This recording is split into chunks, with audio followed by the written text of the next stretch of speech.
या तो आप पत्थर हो चुके हो बच्चों, आपकी आत्मा पत्थर होगी। इतनी ऐसी बातें सुनकर भी और भय नहीं बढ़ता और लगन नहीं बढ़ती, बकवाद नहीं छूटती, तो आपका पाप बहुत जबरदस्त छाती में जमा है आपके मस्तिष्क में।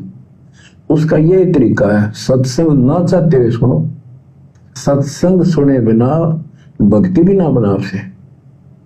दाता ने अभी थोड़ा सा समय आपको दिया है, इसलिए दिया है कि आप में फिर जागृति आवे या भूल ना पड़े। अभी तक तो तुम सत्संग सुनते थे, औपचारिकता से सुनते थे, अब आपके पहले तो ऐसे सुनते थे बस, ठीक है, बहुत अच्छा बहुत अच्छा। अब ये वचन आपकी आत्मा के अंदर जमे, उसे अड़ंगे न फोड़ देंगी, झाड़ देंगे इसको कभी। ये वचन दाता की, ये इसलिए दाता ने समय दिया है कि मेरे बच्चों को काल फिर से ना उड़ जाकर बैठ लिया। क्या करें गुरुदेव, ये वचन दाता के, इसलिए दाता ने तुम्हें समय दिया है। दो जगह गुरुदेव ने दाता शब्द का यूज किया। दाता यानी परमात्मा, परमेश्वर, अल्लाहु कबीर, परम अक्षर ब्रह्म, अविनाशी परमात्मा। दाता, दाता एक राम, भिखारी सारी दुनिया। और क्या कहते हैं परमात्मा, गुरु समान दाता नहीं और याचक शिष्य समान, तीन लोक की संपदा सो गुरु दीनी दान। तो यहां गुरुदेव ने दो बार दाता शब्द का यूज किया है कि ये वचन दाता के। कौन से वचन? ये विशेष संदेश जो हिसार जेल से आ रहे हैं। भाई हम किसके वचन सुन रहे हैं? सत्संग में किसकी आवाज है? हमारे गुरुदेव की। तो ये वचन किसके? हमारे गुरुदेव के। तो क्या करें गुरुदेव, ये वचन दाता के। और फिर आगे करें, दाता ने तुम्हारे ऊपर कोई विशेष रजा बख्शी है जो तुम्हें ये समय दिया है। तो ये किसने समय दिया हमें? दाता ने, सतगुरु रामपाल जी ने, अर्थात गुरुदेव स्वयं कबीर भगवान हैं।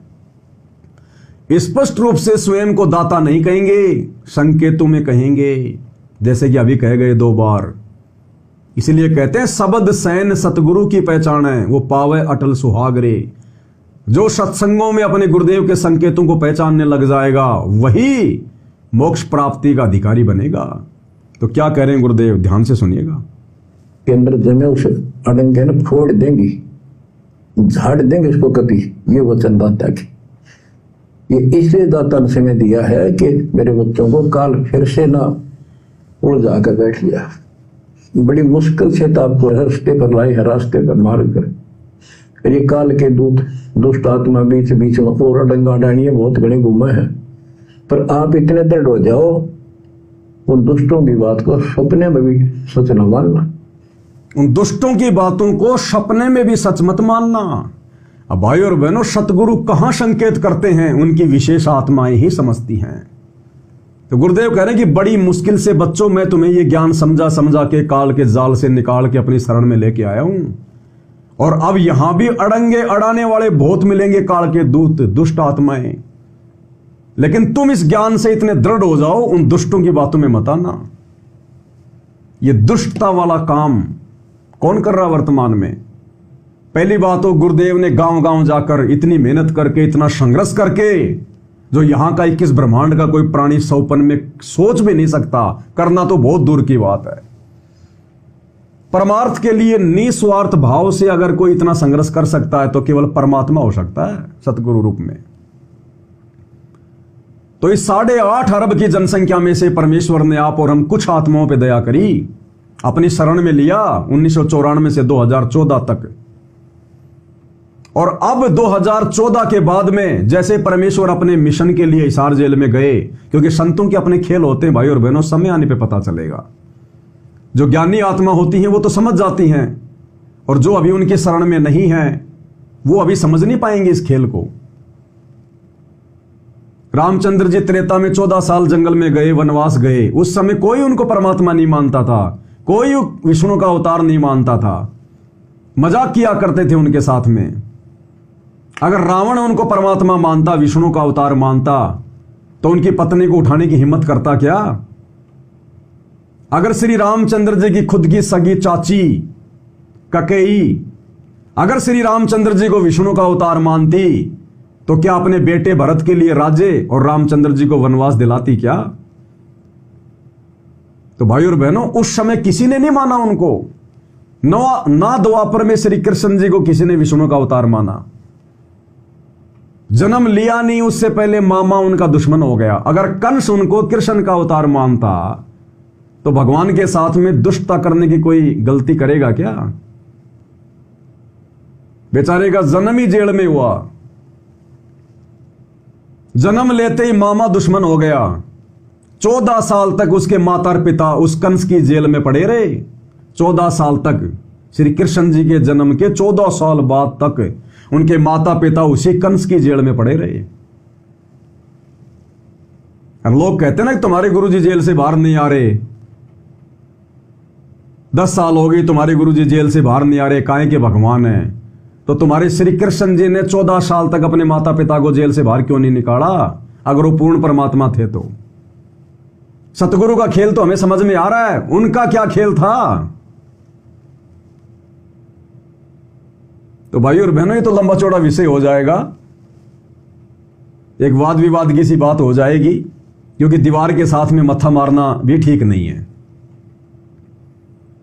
तो गुरुदेव हमें जो बात समझाना चाह रहे हैं, हमने उस बात को ध्यान में रखना है कि जब जब कोई महापुरुष इस पृथ्वी पर आता है, ऊपर के लोक से आता है, थोड़ी बहुत कोई शक्ति भक्ति लेके आता है, तो उस समय हम उसको ना मान के और हम उस लाभ से वंचित रह जाते हैं। तो द्वापर में श्री कृष्ण जी को किसी ने ना कोई विष्णु माना, ना विष्णु का अवतार माना। जन्म जेल में, जन्म लेते ही मामा दुश्मन हो गया। फिर वो पूतना अपना जहरीला दूध पिलाने के लिए चल पड़ी। थोड़ा सा बड़ा हुआ तो कभी जरासिंध मारने के लिए आ रहा है, कभी कल्याण मारने के लिए आ रहा है, कभी शिशुपाल मारने के लिए आ रहा है। बेचारे की रेल बना के रखी श्री कृष्ण जी की पूरी जिंदगी रेल बनाकर। अंत में दुखी होकर वो मथुरा को छोड़ के द्वारिका जाना पड़ा, शांति से जीवन जीने के लिए। 56 करोड़ यादव कट कट के मर गए जमुना जी के किनारे, श्री कृष्ण जी के वंशज, पूरा खानदान, पूरा उनका परिवार। तो भाई जब कोई महापुरुष आता है उस समय हम उनको मानते नहीं, हम उनको पहचानते नहीं, और उनके जाने के बाद उनकी मूर्तियां बना बना के पूजेंगे, उनके मंदिर बना बना के पूजेंगे। अब क्या मिलेगा भाई? अरे डॉक्टर जीवित है, इलाज करेगा, कोई लाभ देगा, दर्द मिटेगा, और मरने के बाद में डॉक्टर की मूर्ति बना के तुम कितनी अगरबत्ती कर लो भाई, कितनी उसकी परिक्रमा कर लो, वो लाभ नहीं दे सकती वो मूर्ति। जो लाभ जिंदा रहते वो डॉक्टर दे सकता था। तो श्री कृष्ण जी की भक्ति, श्री रामचंद्र जी की भक्ति या अन्य किसी महापुरुष की भक्ति, जिस समय वो लोग धरती पर जिंदा थे, मनुष्य रूप में थे, उस समय यदि आप उनकी बातें मानते तो उस समय के लोगों को लाभ मिल सकता था। वर्तमान में भाई उनके कितने सुंदर मंदिर बना दो, कितने बढ़िया बढ़िया उनके नाम रख लो, वर्तमान में जो आपका जो कर्म है केवल उसी का भोग मिलेगा, जो कर्म दंड है केवल वही मिलेगा। 1% भी वो आपके भाग्य में चेंजमेंट नहीं कर सकते। अगर उनके हाथ में कोई पावर होती तो एयर इंडिया के उस प्लेन में 241 लोग मरे हैं, और सब भक्ति किया करते थे, सब। एक का भी वो कर्मदंड नहीं मिट पाए भगवान, एक का भी। तो इससे भी साबित हो जाता है, सिद्ध हो जाता है। कबीर परमात्मा कहते हैं ना, पत्थर पूजे हरि मिले तो मैं पूजूं पहाड़, और इससे तो चाकी भली जो पीस खाए संसार। तो भाई और बहनों, परमेश्वर ने हमें इन तमाम प्रकार की अड़चनों से निकाल कर, बचा बचा कर काल के दूतों से हमें भक्ति दी है। और अब गुरुदेव कह रहे हैं कि इस मार्ग में भी काल की आत्माएं, दुष्ट आत्माएं हर प्रकार से तुम्हें बर्बाद करने का प्रयास करेंगी, लेकिन इस ज्ञान को आधार बनाकर अब तुम संभल के रहना। तो 2014 बरवाला कांड के बाद से वो दुष्ट आत्माएं गुरुदेव का परिवार है, गुरुदेव का बेटा बेटी, भाई बंधु, रिश्तेदार और ये कोऑर्डिनेटर। इन दुष्ट आत्माओं ने भगत समाज को बिगाड़ने में कोई कसर नहीं छोड़ी, भक्तों की मर्यादा तोड़वाने में कोई कसर नहीं छोड़ी। गुरुदेव के नियम और मर्यादाओं की धज्जियां उड़ाते हुए सारे उल्टे कर्म करवा दिए गए। धनाना में बैडमिंटन का स्टेडियम बना दिया गया, जबकि गुरुदेव तो गेम देखने के लिए भी मना करते हैं। इन्होंने बैडमिंटन का स्टेडियम बनवा दिया गांव वालों को खुश करने के लिए। हरियाणा के जाट आरक्षण में जगत वालों के बीच में भक्तों को बैठा दिया। भक्तों के ज्योति पाठ और दान का पैसा करोड़ों में जाट आरक्षण में चंदे के रूप में दिया गया, कुपात्रों को दे दिया गया। संगत ने आश्रम वाले कुपात्रों को दिया, आश्रम वाले कुपात्रों ने जगत वाले कुपात्रों को दे दिया। डबल डबल भक्तों के कर्म फुड़वा दिए। आनंदपाल जैसे गैंगस्टर की सीबीआई जांच का समर्थन भक्तों से करवा दिया। 5 लाख रुपए राजपूत करणी सेना को दे दिए गए।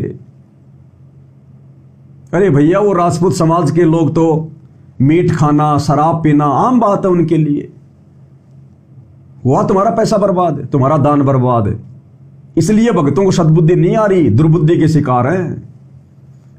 अयोध्या में जाके भंडारा लगा दिया। क्या मतलब था हमारा अयोध्या में जाके भंडारा लगाना काल पुजारियों के लिए? अगर कोई रामलला के दर्शन करने आ रहा है तो राम मंदिर वालों की जिम्मेदारी है उनको भोजन करवाना। या अपने घर से जब वो चले थे राम मंदिर के लिए दर्शन के लिए तो अपने घर से अपनी व्यवस्था करके आते। हम क्यों सरपंच बने? वहां बीच में जाके भंडारा लगा के भक्तों की फुड़वा दिए कर्म, आन उपासना में सहयोग कर दिया। और दुनिया भर के आडंबर, हरियाणा के गोहाना में जाटों की धर्मशाला में करोड़ों रुपया लगवा दिया। हमारे क्या काम आई वो धर्मशाला भाई? क्यों लगवाए? ऐसे तो दुनिया भर की धर्मशालाएं बनेंगी कल को। तो भाई और बहनों, इसलिए परमात्मा कह रहे हैं कि ये काल के दूत, दुष्ट आत्माएं तुम्हारी भक्ति को बर्बाद करने के लिए ना जाने कैसे कैसे षड्यंत्र करेंगे। तो भाई और बहनों, हमने ऐसों से भी बच के रहना है। आप और हम ही समझ पाएंगे इन संकेतों को। ये आश्रम वाले तो आप और हमारे ऊपर ले लेते हैं, और सतगुरु तो भाई सतगुरु है, आम व्यक्ति की लीला कर रहा है। और जेल में जाके आप उनको जैसी बातें बताओगे, सतगुरु तो वैसा ही आपको आदेश देगा। तो गुरुदेव के इस कलयुगी परिवार ने, इन कोऑर्डिनेटरों ने मुझ पवन दास के खिलाफ ना जाने जेल में जा जाके क्या क्या प्रार्थनाएं की, क्या क्या शिकायत लगाई मेरी।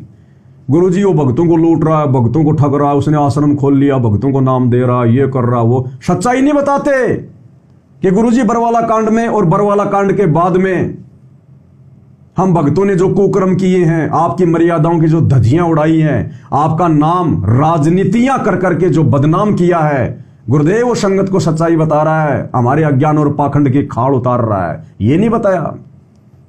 वे तो जानी जान है, अंतर्यामी है, उनसे कौन छुपा लेगा। चीटी पायल बाजे पैर, साहिब सुनता है सब लहर।